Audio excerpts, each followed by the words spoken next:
नारायण दत्त मिश्र से कुछ और उदाहरणों के बारे में।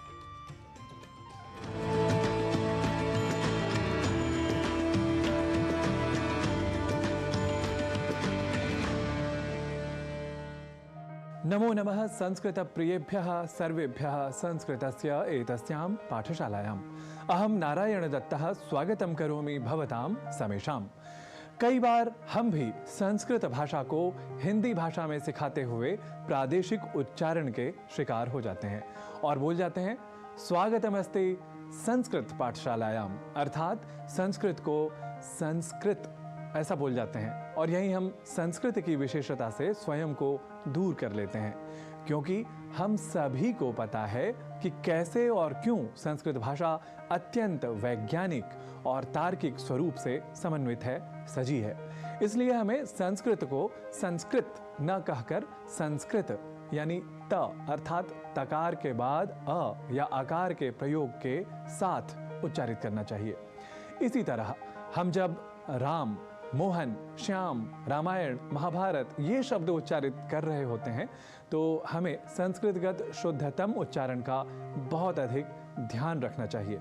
यानी राम को राम, श्याम को श्याम, ऐसे ही रामायण को रामायण और महाभारत को महाभारत न कहें, बल्कि राम, श्याम, रामायण, महाभारत ऐसा कहें। और हाँ, अंग्रेजी के उच्चारण का रामायण और महाभारत में उपयोग बिल्कुल भी न करें। यानी रामायणा, महाभारता ये भी हमें नहीं बोलना। इसी तरह से और भी कई उच्चारण हैं जिसमें प्रादेशिक उच्चारण आ जाता है और कई बार तो हम वैदेशिक उच्चारण भी अपने उच्चारण में ले आते हैं और दोष कर बैठते हैं। जैसे कुछ और शब्द उदाहरण के तौर पर हम जान लेते हैं ताकि हम गलत उच्चारण आगे से ना करें और उन शब्दों के शुद्ध उच्चारण अवश्य करें।